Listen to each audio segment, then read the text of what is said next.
Et salut tout le monde, nouvelle vidéo d'Aptus The Fox Studies pour un épisode de Mathematicus.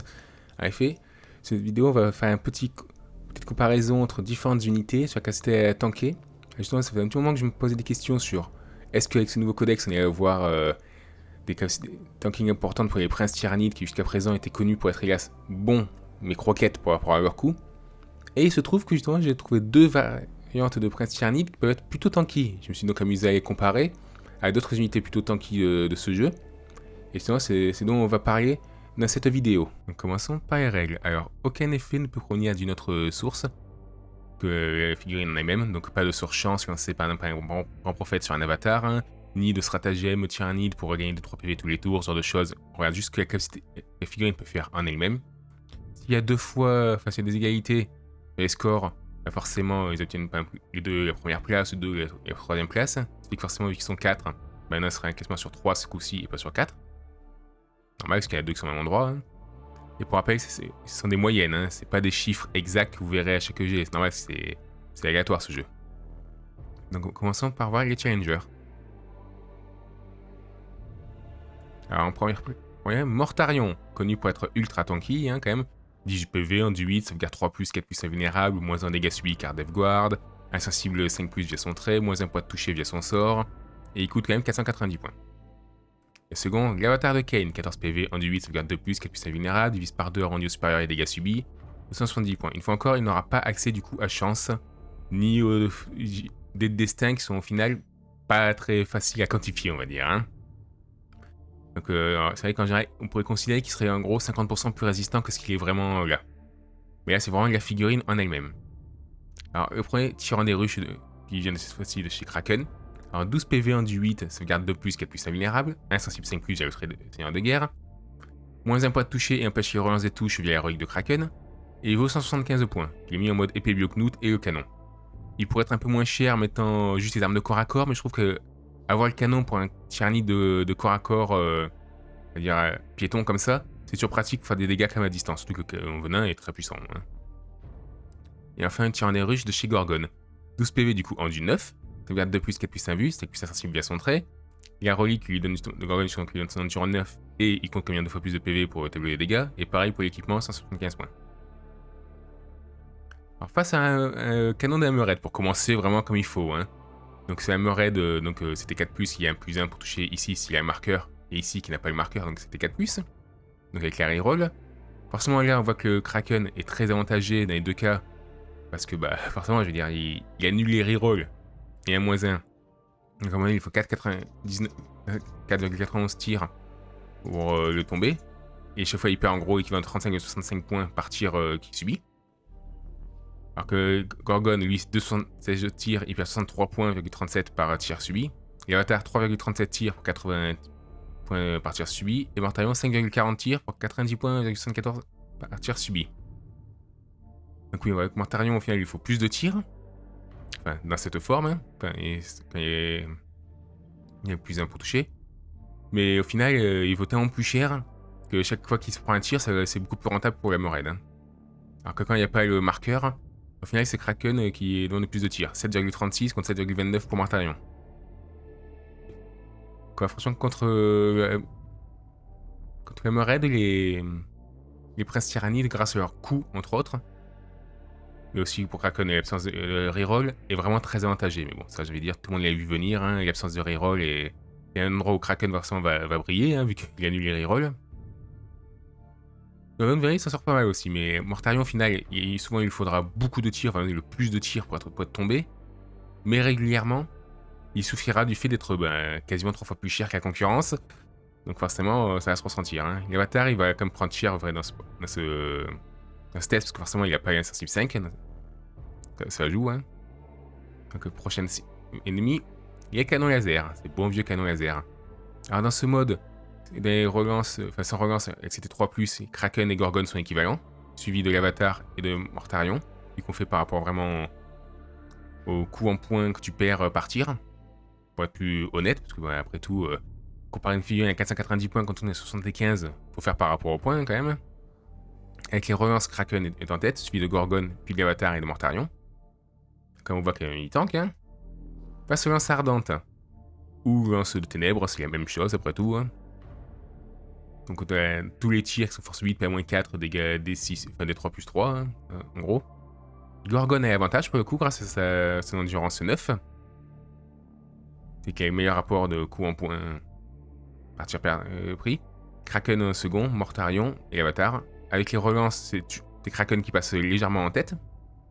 Suivi de Gorgon, puis de l'Avatar et de Mortarion. Alors que souvent ils échangent leur place, hein, Avatar et Mortarion quand même. Face à tout ce qui est fuseur.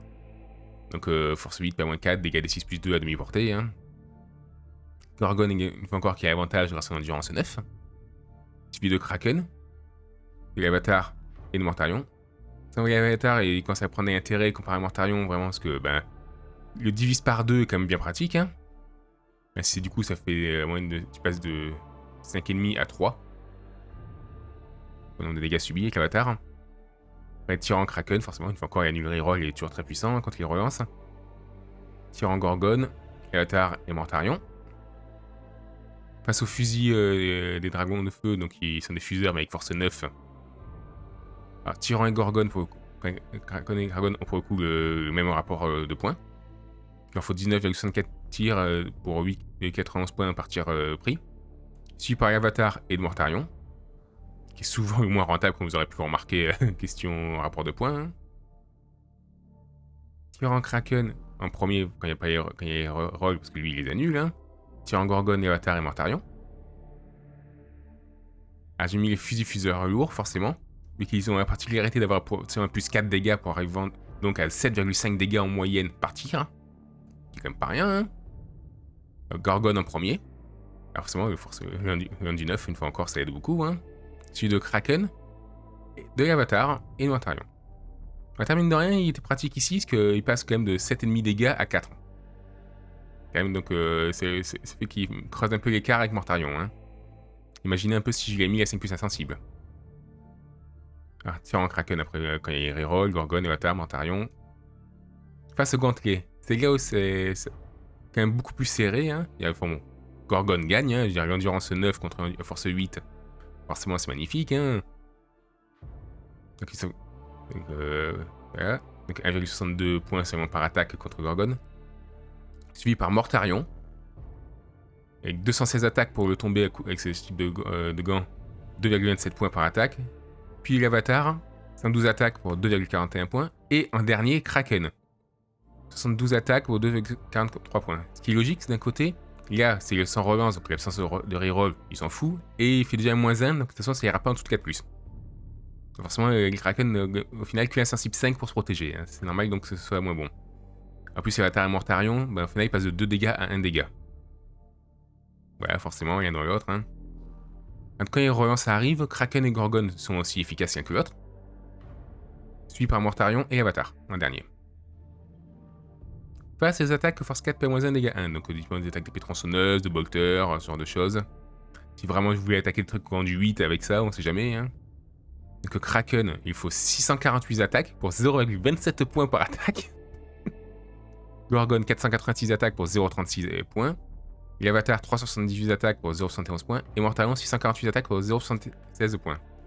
Donc c'est vraiment moins intéressant dans le lot, parce qu'au final, non seulement il coûte beaucoup plus cher, mais pour rappel, il n'a qu'une sauvegarde 3+. Alors que les autres ont une 2+. De toute façon, donc lui, ses attaques, il sauvegarde sur du 4 et les autres sur du 3. Ça joue beaucoup quand même, mine de rien. Alors quand il y a reroll, forcément, c'est encore Kraken qui est au-dessus. Hein. De toute façon, ça change rien pour lui, dans les deux cas.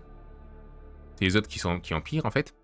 Tyran Gorgon, 364 attaques, Avatar 283, Mortarion 432. Hop. Et enfin, les derniers face au marteau tonnerre. Hein. Donc force 8, pas moins de 2, dégâts 3. Hein.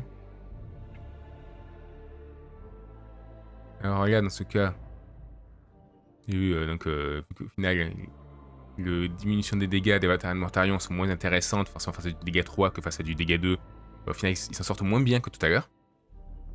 Au final, Kraken, il s'en sort au final grâce à son coup en point qui est très faible. Il fait avoir mine de rien une insensible 5. Hein. Au final, c'est Gorgon qui est quand même au-dessus, hein, 72 attaques pour 2,43 points. Avec les rerolls, Gorgon et Kraken sont au même niveau, celui de Mortarion, et enfin des avatars. Alors pour le score final, j'ai fait par deux catégories. Un par point par attaque, et l'autre par attaque nécessaire pour le tomber.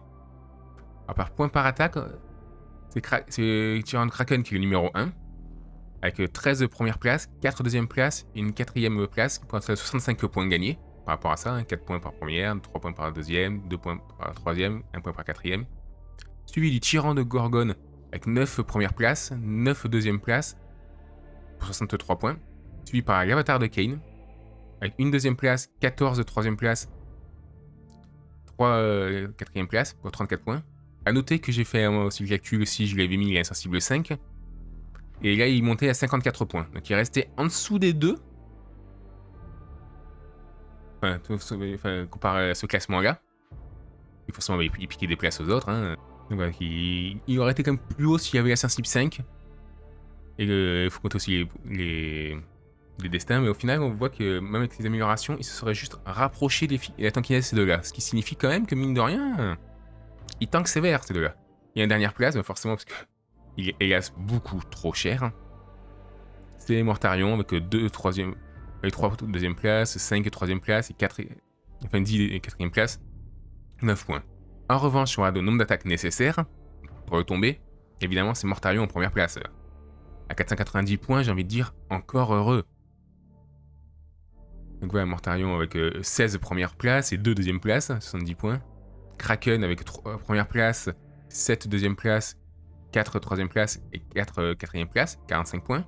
Tyran Gorgone avec 5 deuxième place, 9 troisième place et 4 quatrième place, 37 points. Et Avatar en dernier, bah, pour le coup, avec 4 deuxième place, 8 troisième place et 6 quatrième place. Au total de 34 points. A noter qu'une fois encore, si on voulait imiter l'insensible 5 via un sort, il monterait dans les 54 points à peu près. Ce qui serait le second plus résistant. Mais, voilà, une fois encore, ça veut dire 90 points de plus pour avoir un psycheur supplémentaire qui va le babysiter toute la game. Donc voilà, vu que j'ai voulu faire en sorte que ça soit la figurine en elle-même, et du coup c'est pour ça que l'avatar est si mal placé dans les deux cas. On notera que c'est surtout Mortarion en fait qui fera vraiment très cher, parce qu'au final lui, il a tout ce qu'il faut pour lui-même. De la même manière que les deux autres. Et pourtant ces deux-là, ils le surclassent. Hein. Donc c'est pour ça, je vais voir ce qu'ils disaient que c'était un peu bizarre que les princes tyrannides soient si peu résistants, mais avec ces deux flottruches, il y a vraiment moyen de faire des princes tyrannides qui ont une tankiness qui est franchement impressionnante. C'est-à-dire, même si on part du principe quand même qu'ils sont au nombre de tirs qu'il faut pour les tomber, une fois encore, l'avatar il arrive à 54 avec le boost. Donc Kraken n'était pas si loin. Hein. Alors que là, il vaut moins cher. Hein. Et quand on voit le rapport qualité-prix en termes de tankiness, c'est Kraken et Gorgone qui sont en tête. C'est assez impressionnant quand même de voir ce qu'on peut faire avec ces princes tyrannides maintenant. Alors que justement, bah, ils sont cheap, 175 points, en plus ils ont une cassée de tir qui est pas dégueulasse. Ils peuvent redonner un reroll des 1 pour toucher à un gars qui est à portée de synapse. Ils lancent 2 sorts, ils en dissipent 1. Franchement, c'est un excellent rapport qualité-prix que tu peux avoir à ces unités.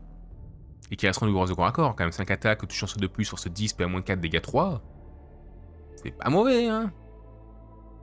Enfin, du coup, PA-5 avec Kraken pour le premier tour, hein.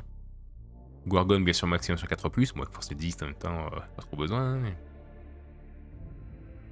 Et aussi une reroll, Gorgone donne de mémoire. Donc, franchement, je suis très étonné de ces princes tyrannides et des scores qu'ils sont capables d'atteindre. Dans le bon sens du terme, hein, parce que depuis le temps que les gens se plaignaient que les princes tyrannides étaient trop faibles, qu'ils se faisaient one-shot, enfin défoncer trop facilement au tir, bah là, vous avez quand même des princes qui ont un rapport de tankiness plus intéressant qu'Avatar et Mortarion. Ce qui n'est pas rien quand même. Hein. Après, sur un nom d'attaque, c'est Mortarion, mais voilà, il faut 490 points. Hein. L'autre 175 et Avatar 270. Bah, j'ai envie de dire, encore heureux qu'il soit le plus tanky un nombre d'attaques nécessaire. Hein. Et voilà, donc j'espère que cette petite vidéo façon Matamer vous aura plu. Hein. Si vous en voulez d'autres, n'hésitez pas à le préciser dans les commentaires. Hein. Je suis sûr qu'il y a beaucoup d'autres unités que ça pourrait être sympa de faire des comparaisons de puissance, de tankiness, ce genre de choses. Hein. Allez, sur ce, portez-vous bien et à la prochaine. Bye.